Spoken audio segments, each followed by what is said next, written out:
प्यारे बच्चों, BSc second year mathematics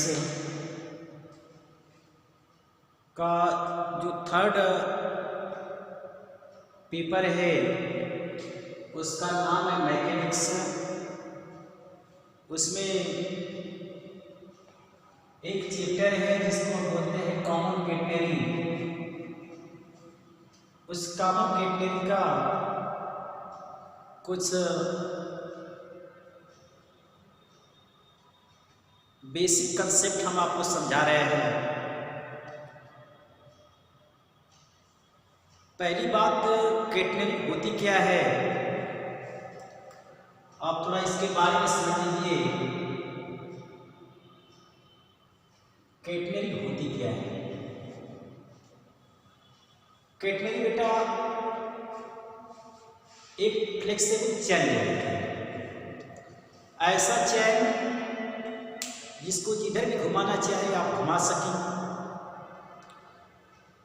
तो एक फ्लेक्सिबल चैन ले लें और दो पेज की उसको लटका दें, यानी हम जैसे पेज ये है और ये है, यहाँ पे अगर हम लटकाएंगे इस वाले को, वो फ्रीली ज्वाइंट होती है, तो स्वतंत्र रूप से ज्वाइंट होती है, जिधर से मोड़ना चाहे वो हो सकती है, वह स्वतंत्र होती है। तो एक चैन ले लो और उस चैन को दो पेज पे लटका दो। पेज मतलब खूंटी ए और बी पेज पे लटका दो। जब लटका देंगे बेटा तो यह शेप तभी बन सकता है जब यह सरफेस से ऊंचाई पे, तो हम इसको एक्सिस से ड्रा कर देते हैं, एक्सिस से ड्रा कर देते हैं। ये हमारा सरफेस है, इस सरफेस से ऊंचा पे रहेगा तभी ये फेस ऐसा बना सकता है। अदरवाइज अगर यहाँ पे आ गया तो यहाँ पे चला जाएगा, ये सीधा चला जाएगा, यानी हॉरिजॉन्टल हो जाएगा।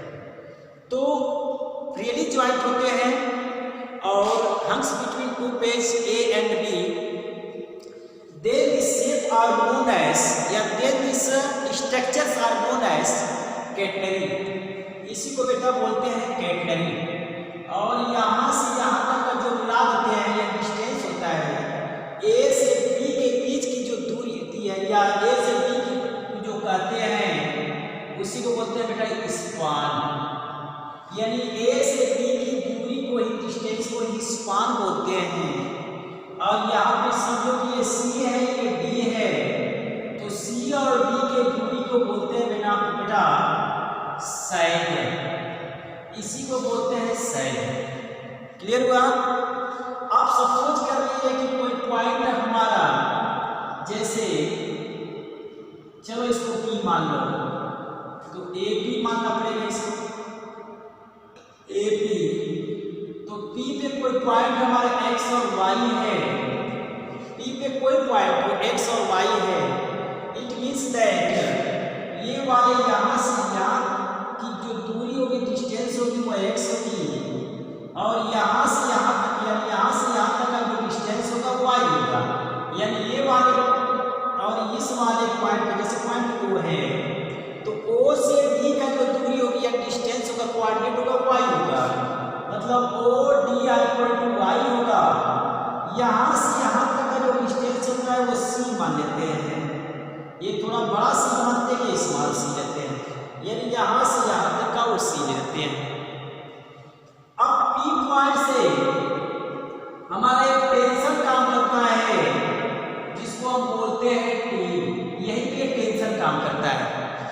जब बेटा लटकाते हैं तो टेंशन तो स्वाभाविक है उत्पन्न होगा, तो इस पर एक टेंशन काम करता है। ये जिसको टेंशन इस तरह से दिखाते हैं, ये टेंशन काम करता है। ये जो लाइन होती है जिसको बोलते हैं टेंजेंट लाइन, यानी जो टेंशन का वो टेंशन यहाँ से साई एंगल बनाता है, यानी जो टेंजेंशियल एंगल होगी वह साई एंगल बनाएगी। साई को हम टेंजेंशियल एंगल बोलते हैं। ये हमारा टेंशन टी का काम करेगा, वहाँ टेंशन का काम करता है, यहाँ टेंशन का काम करेगा। क्लियर हुआ? अब यहाँ से थोड़ा सा एक बात और देखिए कि ये जो पॉइंट सी लोएस्ट टेंशन T0 काम करता है। तो जो पॉइंट P होते हैं यहाँ पे दो फोर्स काम करते हैं जिसको हॉरिजॉन्टल और वर्टिकल फोर्स कहते हैं। एक हॉरिजॉन्टल मतलब T का साइड और यहाँ से जाएगा T साइड। क्लियर है? ये हॉरिजॉन्टल और वर्टिकल दोनों काम करते हैं। अब बेटा एक बात बताइए कि इस पर कोई पॉइंट ले लेते हैं या चलो यहां से यहां तक का जो दूरी लेते हैं वो बेटा हम यस लेते हैं, जिसको यस को बोलते हैं आर्क लेंथ। ये यहां से लेकर के यहां तक हमारा डिस्टेंस लेते हैं, आर्क लेते हैं। कभी कभी पॉइंट यहां पे लेकर के P को x और y को यहां पे लेकर के यहां पे टेंजेंट बना देते हैं, टेंशन बना देते हैं। तो इससे कोई घबराने की बात नहीं है। आप हर पॉइंट पे कोई ना कोई पॉइंट लेकर के डिस्टेंस देख सकते हैं। तो यहाँ से यहाँ तक का डिस्टेंस हम यस लेते हैं, चाहे यहाँ से लेकर यहाँ तक का डिस्टेंस यस लेते हैं, वो हमारा आर्क होता है। तो यहाँ आर्क है तो जो नीचे की तरफ काम करेगा वह WS नीचे की तरफ काम करेगा। कौन सा? गुरुत्वाकर्षण, जिसको बोलते हैं ग्रेविटेशनल फोर्स। ये नीचे की तरफ काम करेगा। जब नीचे की तरफ काम करेगा WS का मतलब होता है बेटा कि पर यूनिट लेंथ। यस क्या है? Per unit length. यह W क्या है? उसका वेट है। तो पर यूनिट लेंथ उसका वेट काम करेगा नीचे की तरफ। तो यानी जो नीचे की तरफ है यानी ये वाले WS इस T का साइन क्या हो जाएगा? इक्वल हो जाएगा। यानी T cos sine T sine sine sorry T sine sine हमारे W और S के इक्वल हो जाएंगे। क्लियर हुआ? जो लोएस्ट टेंशन T0 है वो हमारा हॉरिजॉन्टल T का साइन इक्वल हो जाएगा। यानी T cos साइन हमारे T नॉट इक्वल हो जाएंगे। तो क्या करते हैं? इस वाले से इसको डिवाइड कर देते हैं। तो जब डिवाइड करेंगे बेटा यानी T sine sine upon T cos sine और equal to WS upon T naught हो जाएगा। तो ये हमारा इससे कैंसिल हो जाएगा। तो मिलेगा क्या? tan साइन और equal to WS upon T naught. Clear है? और T नॉट क्या है? हमारा लोएस्ट टेंशन है। तो जो लोएस्ट टेंशन है तो लोएस्ट टेंशन इस पॉइंट पे काम कर रहा है। तो ये डिस्टेंस हमारा सी यहां से यहां तक है। It means that T naught lowest tension T0 is equal to length and weight. Length इसका कितना है? c और इसका वेट कितना है? w। तो यानी CW equal to T naught हो जाएगा। यानी इसको मान लेते हैं लेट, इसको मान लेते हैं। तो यहाँ T नॉट इक्वल टू हम WC रख सकते हैं बेटा। तो हो जाएगा WS अपॉन WC। ये W से W कैसे हो जाएगा? तो S अपॉन C हो जाएगा। तो किसके इक्वल हो जाएगा? tan साइन इक्वल टू ये tan साइन इक्वल हो जाएगा S अपॉन C या S इक्वल टू लिख सकते हैं C tan साइन। और इसी को बेटा बोलते हैं intrinsic equation of common catenary. This equation are known as this equation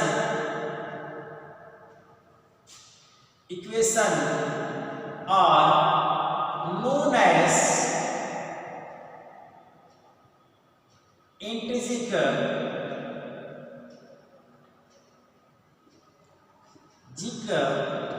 equation of common catenary. फिर से देख लीजिए, नहीं समझ में आए तो कॉमन कैटेनरी होती है यदि एक फ्लेक्सिबल चेन ले लें या रस्सी ले लें, उसको दो खूंटी पे लटका दें। लटकाने के बाद उसका जो शेप बनेगा, वो ये जो शेप बनता है उसी शेप को बोलते हैं बेटा कैटनरी या कॉमन कैटनरी बोलते हैं। यानी दो खूंटी पे लटकाने पे जब जो शेप बनता है उसी को कैटनरी बोलते हैं। उसका इंट्रिंसिक इक्वेशन क्या होता है? तो बेटा इस पर कोई पॉइंट हम लेते हैं P, इस पर कोई पॉइंट हम ले लें P, उस P से दो फोर्स काम करेंगे, एक वर्टिकल एक हॉरिजॉन्टल कंपोनेंट काम करते हैं। हॉरिजॉन्टल और वर्टिकल दोनों काम करते हैं।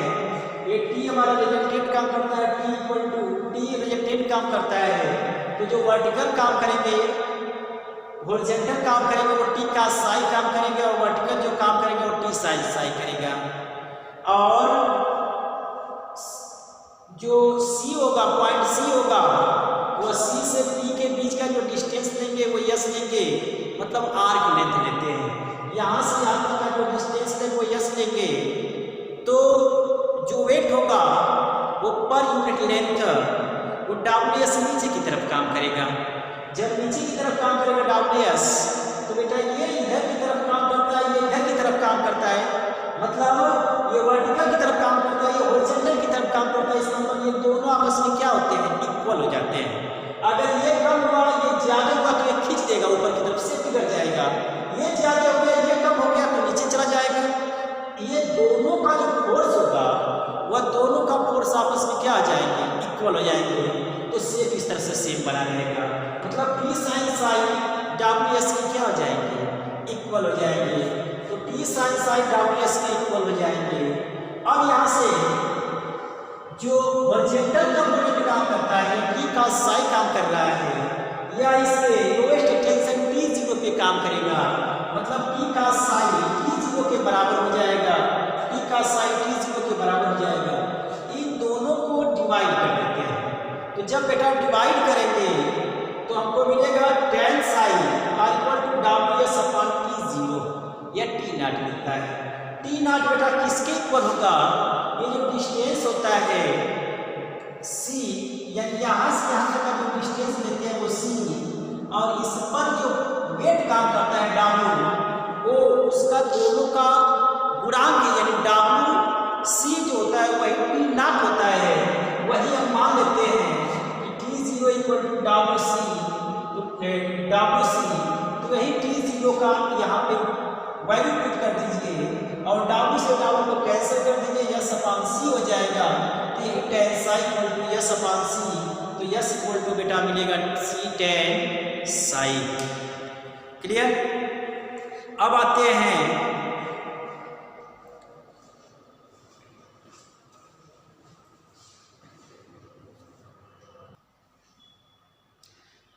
अब बेटा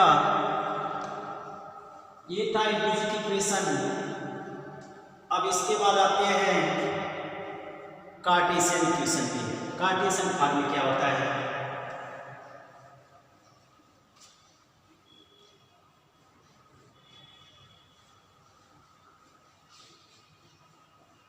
कार्टेशियन फॉर्म में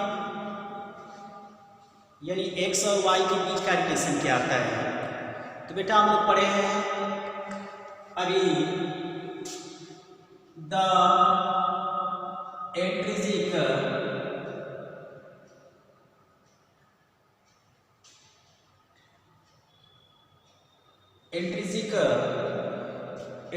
equation of common catenary,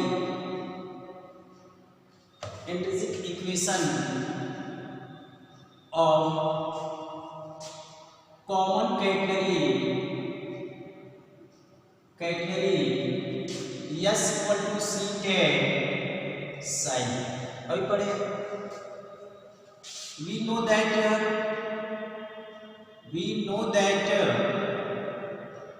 tan psi equal to होता है क्या? dy upon dx। tan psi equal to क्या होता है? dy upon dx। ये लोग हम जानते हैं। अगर यहां से हम एक ट्रायंगल बनाए जिसमें हम dy और dx और ds दिखाएं, अगर एंगल यहां से थीटा हो या कुछ भी हो, तो थीटा लेते हैं, साइन लेते हैं, जो इच्छा करें आप ले सकते हैं। तो इस रिलेशन बन के क्या आएगा पाइथागोरस वाला कि ds स्क्वायर आर इक्वल होता है dy square upon dx square होता है। तो ds अपॉन dx का होल स्क्वायर इक्वल हो जाएगा 1 प्लस dy अपॉन dx का होल स्क्वायर या ds upon dx are equal to root 1 plus dy upon dx का होल स्क्वायर। क्लियर बेटा?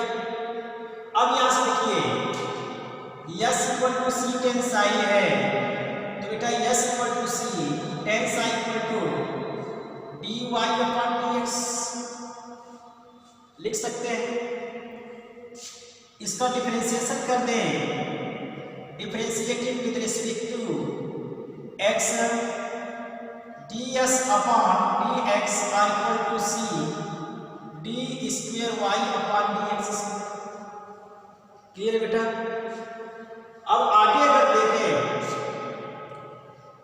तो ds upon dx are equal to हमको find किया है, हमको मिला है रूट में 1 प्लस dy अपॉन dx और रूट में 1 प्लस dy अपॉन dx का whole square are equal to C D square y upon dx। ये तो हमको मिला है। अगर सपोज कर ले कि suppose dy upon dx equal to p को सपोज कर लो, तो d square y upon dx square equal to हो जाएगा बेटा dp अपॉन dx। क्लियर है? यही यूज यहाँ पे कर देते हैं। तो जब यहाँ पे यूज करेंगे तो बेटा ये मिलेगा क्या 1 plus P square are equal to C D P upon D X. Clear है? या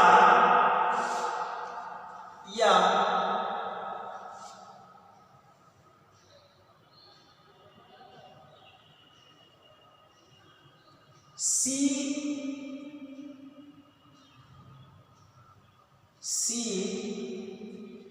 D P upon root 1 plus P square are equal to D X. तो इंटीग्रेशन कर देंगे बेटा, तो इंटीग्रेशन मिलेगा C integrating D P upon root 1 plus P square are equal to integration D X. Integrate करेंगे तो सी को इधर कर देते हैं, तो x upon C are equal to ये हो जाएगा साइन हाइपरबोलिक इनवर्स p हो जाएगा। मतलब x upon C equal to sine hyperbolic inverse c हो जाएगा। या this imply that x equal to C sine hyperbolic inverse p और p means dy upon dx। Clear बेटा? अब पहले हम चलते हैं उस फिगर पे कि बेटा x equal to C sine hyperbolic inverse dy upon dx। Figure हमारा था ये, इसी पॉइंट पर हम चलते हैं, इसी पॉइंट ए पर चलते हैं, ए पर या चलिए इसको सी मान लेते हैं, ये सी पे चलते हैं, पॉइंट सी पे चलते हैं। तो जब बेटा पॉइंट सी पे चलेंगे यही हमारी इनिशियल कंडीशन हो जाएगा। पॉइंट जब सी पे चलेंगे, इनिशियल कंडीशन पे चलेंगे, इनिशियल पॉइंट पे चलेंगे, तो इस पॉइंट पर x इक्वल टू 0 हो जाएगा और इस पॉइंट पर y इक्वल टू क्या हो जाएगा, y इक्वल टू c हो जाएगा। इसी पॉइंट सी पे एट द पॉइंट सी, तो यहाँ पे लाए कि at the point C x equal to 0 and y equal to c। तो यहां से बेटा मिलेगा क्या dy upon dx equal to 0। तो अगर इस पे हम रख दें x इक्वल टू 0 और dy upon dx equal to 0,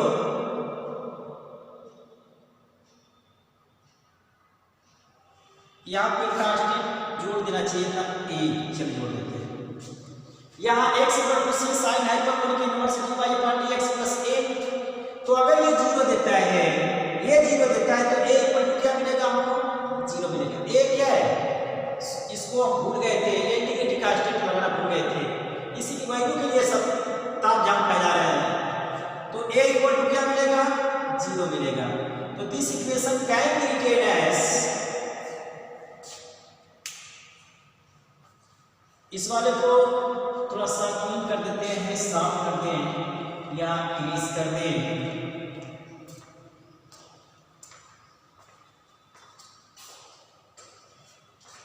तो बेटा जब a इक्वल टू 0 हो जाएगा तो इसमें उठा कर रखेंगे इक्वेशन में, तो यहाँ a इक्वल टू 0 हो जाएगा। ये a इक्वल टू 0 हो जाएगा तो यहाँ पर जो इक्वेशन बनेगा वह x equal to c sine hyperbolic inverse dy upon dx हो जाएगा। Again this equation can be written as x upon c are equal to sine hyperbolic inverse dy upon dx, dy upon dx, यहाँ sine hyperbolic x upon c are equal to dy upon dx और this imply that integrate कर देते हैं तो sine hyperbolic x upon c dx are equal to dy integration. तो बेटा जब integrate करेंगे इसको तो ये देगा क्या? dy मतलब y sign hyperbolic x upon c cos hyperbolic x upon c, cos hyperbolic x upon c, x upon c को पुट करेंगे तो यह c पर चला जाएगा c और प्लस b को एक अलग कांस्टेंट रखते हैं। Again we take initial point c at the point C, we get x equal to 0 and y equal to c. This implies that c are equal to x equal to 0 divide करेंगे 0 तो cos hyperbolic 0 मतलब cos 0 की value 1 बचेगा c plus b, तो b भी equal to क्या हो जाएगा? 0। Then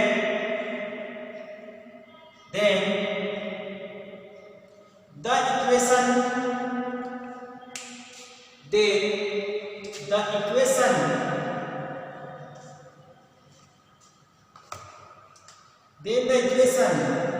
y equal to c cos hyperbolic x upon c is called Cartesian form of common catenary. तो ये दो इंपोर्टेंट आर्टिकल के कॉमन कैटेनरी के, और इसके बाद कुछ रिलेशन इसमें है। तो कुछ रिलेशन को जो है अगले वीडियो में हम आप लोगों को प्रोवाइड करेंगे। तब तक के लिए धन्यवाद। मकर संक्रांति की हार्दिक शुभकामनाएं।